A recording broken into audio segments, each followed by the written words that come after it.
SolidWorks make it very easy for even the new user to acquire the skills for using SolidWorks Plastic, or to do your analysis very fast. So I will just start with the getting started wizard here, which is step-by-step setup. Going to the first step, selecting my units, go next, which select a shell mesh for this problem here. SolidWorks just give me here an indication that shell mesh will be suitable for a part with uniform wall thickness, and it will give me accurate results in good time. So I will use the shell mesh for these settings here. Next.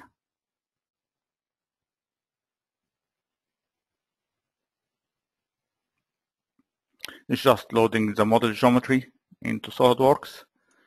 Okay, so this is geometry is defined. We'll go next. Set the element size here. Use 2 for now. Use automatic refinement of my mesh and create my mesh. Accept this. Here is just a very quick report. If the mesh does have any problem, like a waterproof problem, means that there is an opening surface or something like this. So you can detect this problem in the early stage before even starting your problem setup. Accept this, and our mesh is created. Okay, go next. So this step here, we were going to select the material. Which material are we going to use for this injection mold study? So just going to change material, and we can see here the SolidWorks library. It is sorted by families or by groups, companies. And this database here contains more than 4,000 commercial plastic materials. So I think it is very rare to find or to try to use a material that's not already here in our library. If this is the case, you can use a user-defined, create your own material, and take it from there. Just very easy setup to add a new material to your library. Let's just return back to our library here, selecting the material, accept this, and go next. SolidWorks asks us for the fill settings. No problems, because the fill settings are already acquired from the material properties. So the melting temperature or the melt temperature is filled in automatically from the material. The mold temperature automatically. Injection pressure, you can change it, but it is the most suitable injection pressure for the geometry and the material. Accept this, and let us go to the next step. Injection location, add injection location. Again, with SolidWorks Plastic, which very easy to use, even for new users who do not have any experience with SolidWorks or with plastic injection molding, can get SolidWorks help for selecting the most suitable location. So here I will select just one point for injection, and let SolidWorks decide which is the most suitable location for it. And it's even giving you a very quick filling diagram or filling plot. Add this and accept. Go to the next step.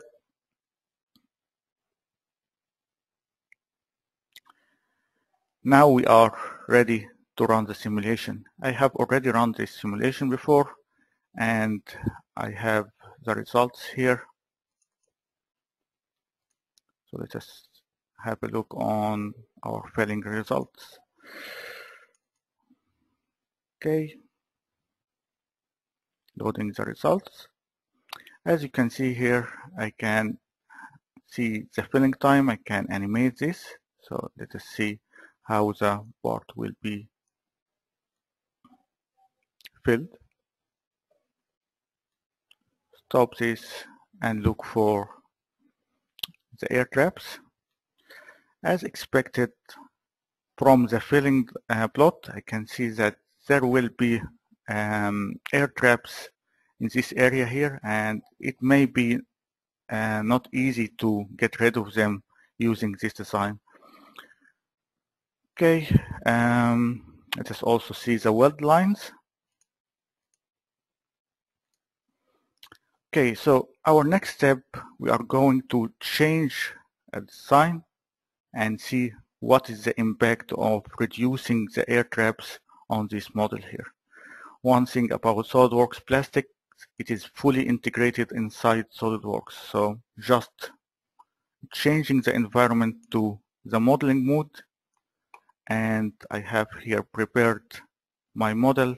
So I have just changed the thickness of this feature here, this feature and this feature, and I can easily reload another configuration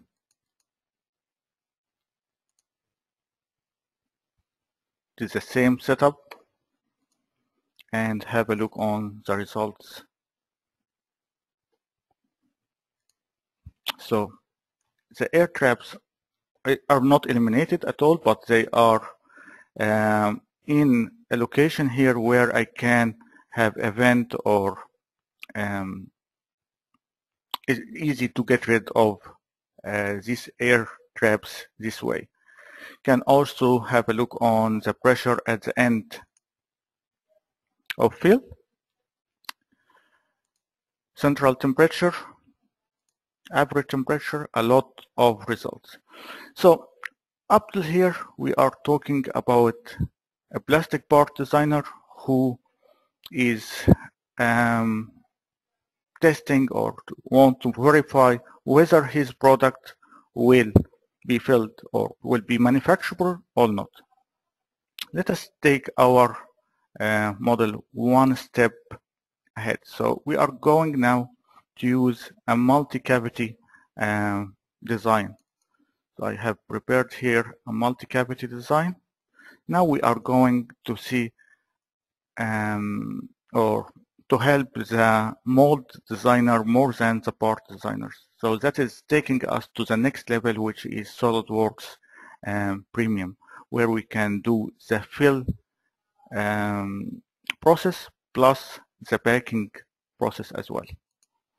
Okay, so let us have a look here on the filling results. As you can see, I have just created a line diagram for my gates, and you can see that in the same way get the model meshed. The gates are already meshed using 1D elements, just to make it easy and fast for the solver. And you can even use your runner balance here to select the most, or to get SolidWorks to select the most suitable diameter for your runners and gates. So you can set the maximum number of iterations, the maximum diameter and the minimum diameter, and let SolidWorks do the rest for you. Okay, let us take our design another step forward, and I am loading here a part with a full cycle analysis. So I am going to test the cooling, the warpage, the filling, and the packing. And we are talking here about SolidWorks Advanced Plastic, which contains all these features or tools. So now I'm going to start over again. This time I'm not using the getting started wizard. I'm using my manual approach. So going to use a solid mesh this time just to show you the technique. using a manual solid mesh, and then I will add a cooling channels, and I will add mold geometry. I don't need to model the mold geometry. It can be virtually added to the model, so that is also saving you a lot of time. Okay, going to the next step, SolidWorks is identifying the geometry. Okay, first thing, SolidWorks asks me where is your cooling channels. Again, for any SolidWorks user, can be easy select the sketches where I want to add my cooling channels, specifying a diameter for the cooling channel, adding here the number of elements, and go apply, and your cooling channels are created in just one click. Going to the next step, this here is creating the virtual mold shape. So size, I will just enhance these numbers here, so to the nearest value that I can use for my virtual mold. I will add this geometry. Go next. Now SolidWorks identified 3 geometries here. One for the cavity, the part itself. So this is a cavity, apply. One for the cooling channels, and one for the mold geometry itself. So this will be the mold geometry, apply. And let us go to the next step. Next step here, I will mesh each one of these geometries with different meshing techniques, just to show you the variety of mesh techniques that we have. So here I will just set this to 2 again, set to automatic mesh. Go to the next step. This is the mold. Set it to 15 and mesh. Okay. Next. Accept this. Accept. And now we are going to use a tetrahedral. So this is just a preview of the meshing. We'll use a tetrahedral mesh to prepare my model. For the cavity itself, I will use a hybrid technique, which will give me very accurate result for the geometry of the cavity. Say transfer. Okay, if I just zoom in here, you can see that it's creating 2 layers on the top of the model, and inside it is a tetrahedral meshing for the inside. This will give me a very accurate results for the model. Transfer. So it's building the mesh now. We'll do the same for the mold. This time I will just use a tetrahedral mesh only. I will not use the hyper, just to save time. Also, you can see here that the cooling channels are meshed using a solid mesh to give more accurate results as well. Okay, go next. Now all the meshing process is completed. Accept this. And let us go to the next step, which is defining the material. I'm just waiting for the mesh to be created. It takes a couple of seconds for even a very moderate size model like this. Selecting the material, can select from the most recent selected material, so I don't need to go again to the material database and select from it. Again, if we just looked into our plastic manager tree here, it just organized in a way that you can't miss a thing defined. So here it is asking you for the material of the coolant. So if we go here, open the database, only the coolant material database is opened. So it's either water, oil, or any manufactured coolant. So I'm selecting water for my model here. Again, a material required for the mold. Open the database. And I'm selecting, again, it is only a database for the mold body, so it is only metals. Okay, filling settings, they are just mapped from the material properties. I can override these settings if I have enhanced settings or a better settings to add. So I will keep it with the automatic one. Backing, again, just acquired from the material properties. I can override this this time as well. So for my machine here, I want it to take like 3.1 seconds for the holding time, and the cooling time may reach. I just want to test a 4.5 seconds, and I will accept these settings. Warpage settings, just looking into the ambient air temperature. So my ambient air temperature, I will set this to 25. Gravity direction, this is the direction where the part will be ejected from the mold. Set this to Z direction. Cooling settings, the temperature of the coolant. So this is the melt temperature. It is acquired from the material. The minimum temperature is 25.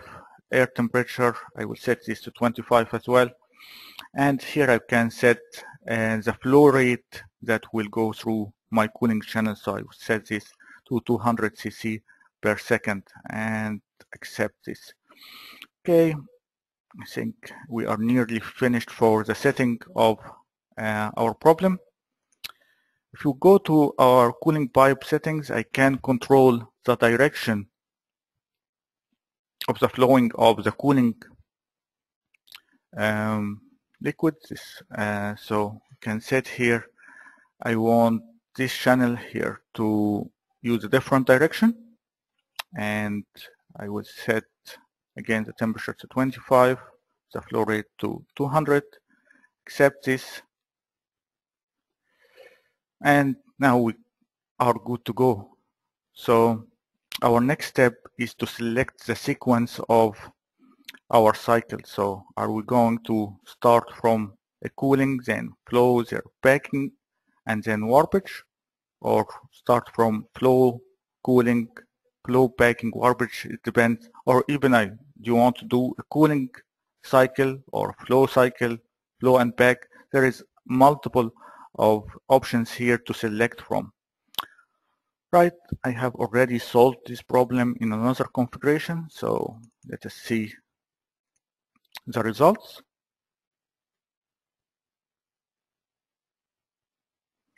Just loading the results file.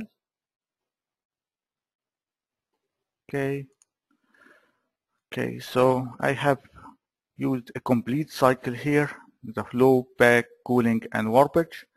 So we already saw the flow results. Let us see two of the very important results here. The warpage, which is a very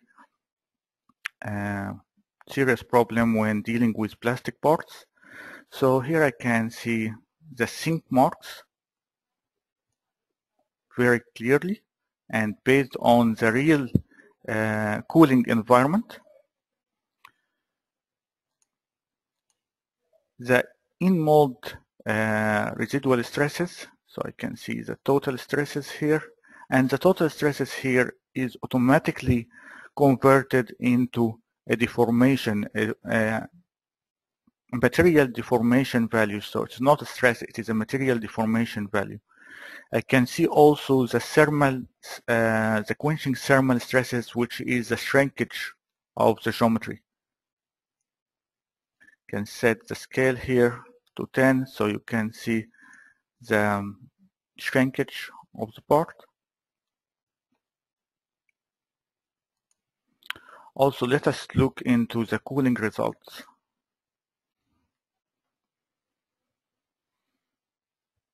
Okay, so we are loading the cooling results here. Let us see the cooling time, and here I can also use something like the clip section tool here, so I can gain a vision inside my model. So I can see here, because this part of my model is more thick than the other, this will take more time to cool than the rest of the part. Maybe I can add a cooling channel here to get this part to cool more fast as well in this area as well. Okay, all of this is very clear. Now I want to collect all this information into a report to present it to the customer, to my manager, or to whom it may concern. So I can select here, have created a report. It is automatically created by SolidWorks. Just make it a little bit larger. So it comes in a Word format, which comes with all my details here, the date, my company, my name, information about the model, the material, the process, the results. So if we go here, full information about the model, volume, weight, size, material information used, backing, flow and backing process, cooling process and warpage process, all the settings here, and we can go straight away into the material properties diagram.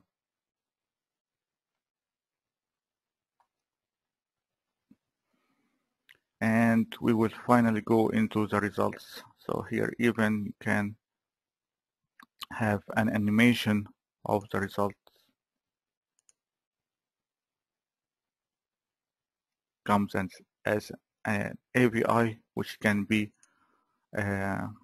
viewed on any machine. So you can share this report with a customer, with the guys in the workshop, so they understand what they are doing. Also, this report comes on a PowerPoint, as a PowerPoint format. Just waiting for it to load.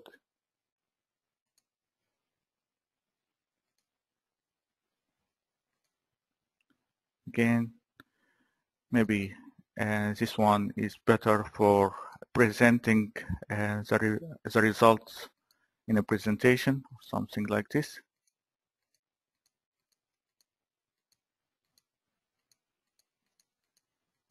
I think there is just a problem viewing the results on the PowerPoint. We can also see the report as HTML file.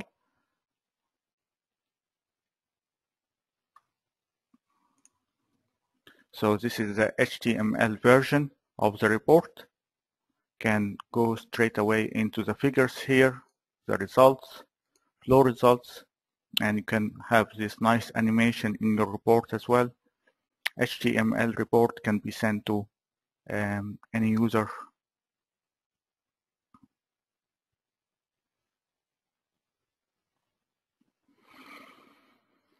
Right, if we return to our PowerPoint now, just to close this, and I will handle it over to John. Yeah, thank you, Amgad, for that. That was a very good presentation. Hopefully we got something out of that. So if you've got any questions, fill them to, so I'll give you an email address in a second, but what you ever type in will get back as a report. So while we use it, basically the start point for new designs, you get more done in less time, You can increase the ability for multiple design iterations, very important. You may have many different ideas, so basically just go through and do different iterations and see which one's the best one in terms of flow rate, warpage, etc. Predict design problems in the early stages as opposed to when it's been tooled up. That's very expensive. And obviously reduce errors. Next slide there, please, Amgad.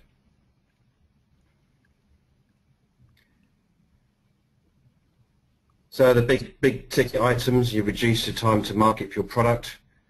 It eliminates the mold rework, as I said, that's very expensive, and reduces your production cost by possibly using less material with a better design. Next slide, please. So look, thank you all for attending. The financial offer I mentioned at the start of the presentation is, you ready for it? Is 10% discount on any plastics product, purchase ordered, and it's valid for 1 week from today. But as I say, if you've got any questions, email me john.belsham@intercad.com.au or speak to your account manager, your Intercad account manager. But again, look, thank you all for attending it, and we will continue this series of webinars next month. I believe we're going to do non-linear versus linear in terms of the simulation. But thank you again for attending. Thank you. Bye-bye.